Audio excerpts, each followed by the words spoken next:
Gawa tayo ng fattoush. Ayan, lettuce. Tapos, ito pepino. Pinaghiwa-hiwa ko na. Kamatis. Lettuce ulit. Pepino at saka parsley.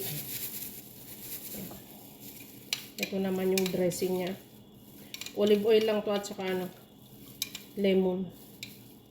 Simple lang.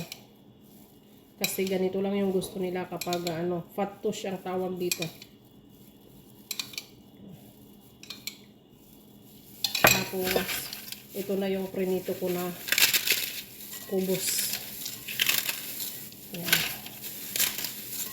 Ganyan lang natin dyan.